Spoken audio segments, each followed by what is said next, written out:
Homme d'État ivoirien, historien, le père du multipartisme ivoirien, premier chef d'État africain à être acquitté par la Cour pénale internationale. Troisième, président de la République de Côte d'Ivoire. Vous l'aurez compris, aujourd'hui nous allons parler d'un grand homme, en l'occurrence son excellence le président Laurent Gbagbo. Nous allons parler de sa vie, de son parcours politique et donner notre avis sur l'idéologie partagée par ce monsieur. Nous tenterons d'effectuer cette démarche en étant le plus partial, le plus objectif possible. Sans, bien évidemment, prendre parti.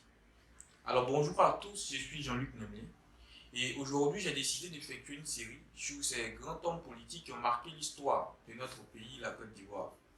Aujourd'hui nous allons parler de Laurent Gbagbo.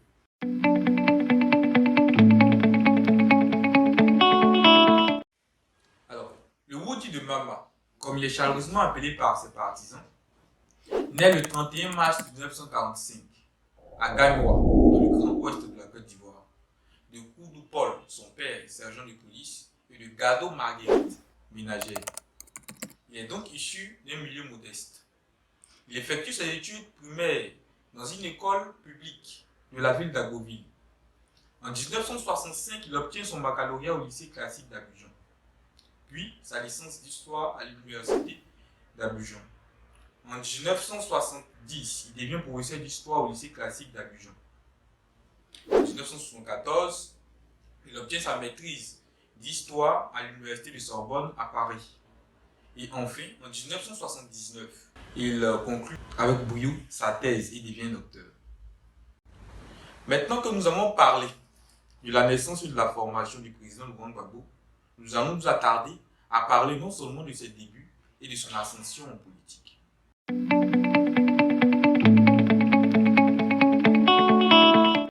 Ce qu'il faut savoir, c'est que dès son entrée à l'université, Laurent Gbagbo devient syndicaliste actif.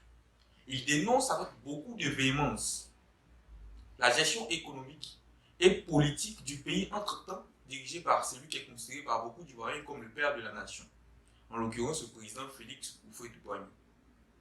Il est arrêté pour la première fois et emprisonné de mars 1971 à janvier 1973.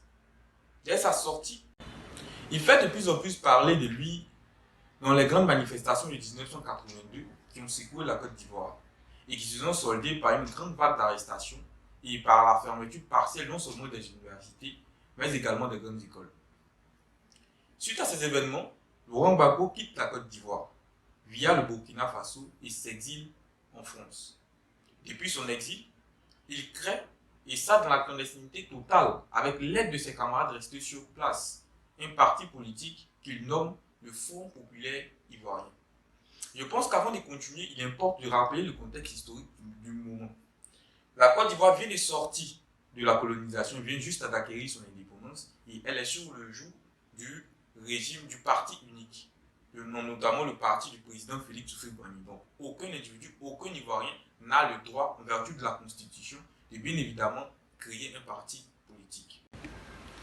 Depuis son exil, depuis la France donc, Laurent Gbagbo continue de critiquer le président Félix Houphouët-Boigny et son système qu'il juge antidémocratique.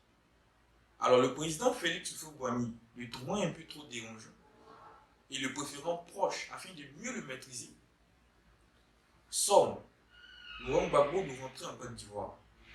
Le 13 septembre 1988, donc, Laurent Gbagbo entre en Côte d'Ivoire. En 1990, après 30 ans de parti unique, la Côte d'Ivoire fait un retour au multipartisme. En octobre de la même année, Laurent Gbagbo, sans perdre de temps, se présente à l'élection présidentielle face au président Félix Houphouët-Boigny.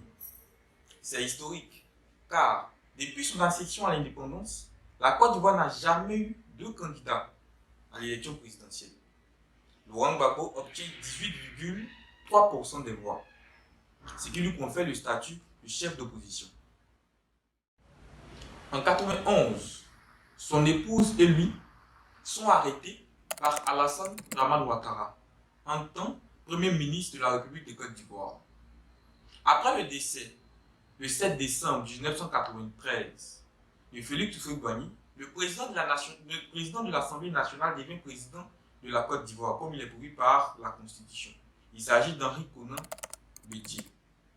En 1995, Gbagbo Laurent invite au boycott des élections présidentielles, notamment à cause des réformes électorales effectuées par le président Henri Konan Bédié et qu'il juge assez dures et pour lui qui vise à exclure un certain nombre de candidats, particulièrement Alassane Dramane Ouattara. Un petit bond de temps nous emmène à l'élection présidentielle d'octobre 2000, où Laurent Gbagbo est face au général Robert Guèye, qui a renversé une année plus tôt le président Henri Konan Bédié.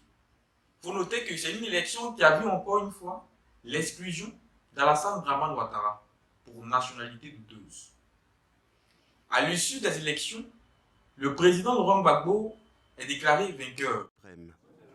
À partir de cet instant, j'estime que le gouvernement de transition est dissous et n'a plus sa raison d'être. Dès à présent, c'est moi, le chef de l'État. Le général Robert Guèye conteste ces résultats dans un premier temps. Mais poussé par la foule, par le peuple, il est contraint d'accepter la légitimité du pouvoir de Laurent Gbagbo. Enfin, le 26 octobre 2000, Laurent Gbagbo, avec le Front populaire ivoirien, prête serment et devient le troisième président de la République de la Côte d'Ivoire. Dès sa prise de pouvoir, le pays est secoué par une grave crise politico-militaire, notamment par une rébellion organisée dans le nord de la Côte d'Ivoire par les partisans d'Alassane Dramane Ouattara et soutenue discrètement par les instances internationales, particulièrement la France.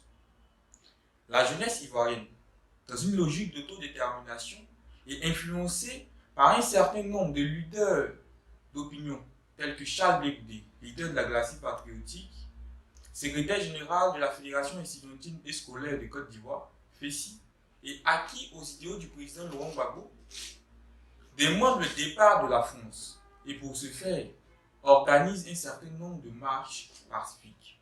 Jusqu'au 1er janvier, pour prendre ses bagages et puis aller à Bouaké.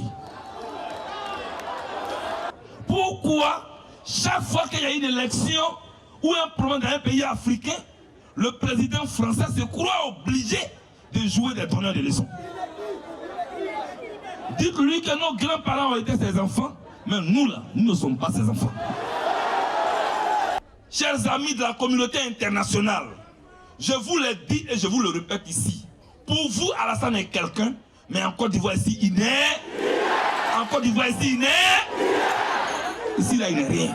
Après le 1er janvier, je vais demander à tous les jeunes de Côte d'Ivoire, les mains nues, d'envahir le Golf Hotel et de faire en sorte que ceux qui y sont et qui ont les fusils puissent quitter cet hôtel-là, parce que nous voulons la paix en Côte d'Ivoire. En démocrate convaincu, Laurent Gbagbo accepte un certain nombre d'accords dans le but bien évidemment d'apaiser les tensions avec les rebelles et de maintenir le pays dans le calme et la paix.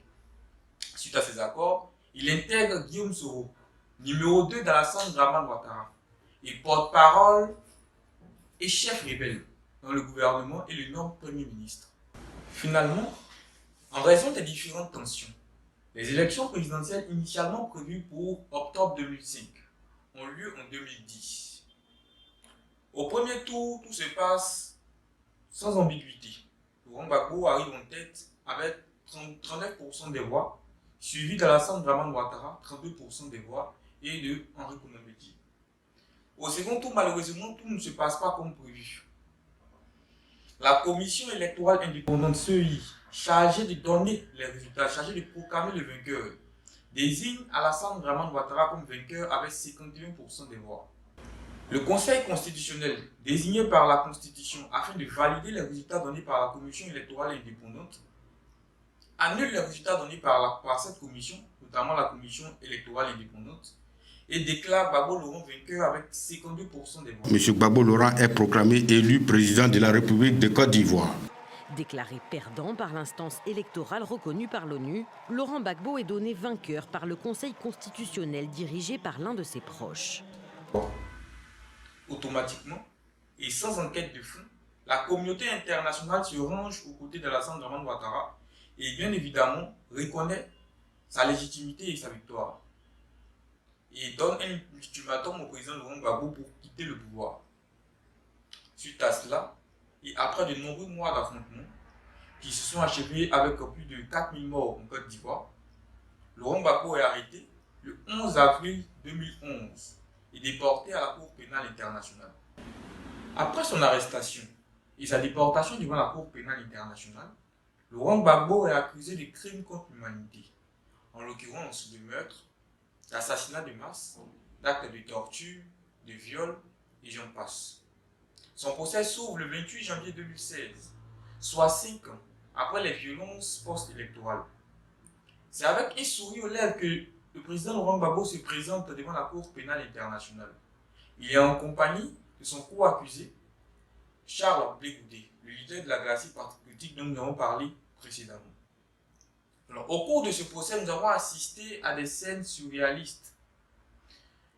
En effet, les témoins apportés par le procureur Bensouda, des témoins qui étaient censés être à charge, des témoins qui étaient censés venir témoigner contre le président Laurent Gbagbo, ont finalement témoigné pour Laurent Gbagbo, ont finalement, à travers leur dit, plaidé l'innocence de Laurent Gbagbo. Donc tout ça, pour ça. En ce qui me concerne, Laurent Gbagbo, c'est l'avènement du multipartisme en Côte d'Ivoire. C'est l'avènement de la démocratie en Côte d'Ivoire. Laurent Gbagbo, c'est la victoire de l'Afrique sur les instances internationales. Enfin, pour moi, Laurent Gbagbo, c'est notre manière de faire la politique en Afrique.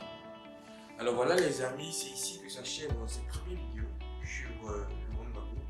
Nous avons essayé d'être le plus objectif possible en essayant de faire une biographie complète de ce grand homme politique. Alors dans une prochaine vidéo, nous ferons une biographie aussi complète sur un autre homme politique, l'un de Guillaume Kibaforisou. Comme vous le savez, la chaîne est nouvelle, n'oubliez pas de vous abonner, de partager et surtout de laisser un commentaire afin que vous puissiez nous donner votre avis sur la vie, le parcours politique et l'idéologie que partage Laurent Gbagbo. Je vous remercie.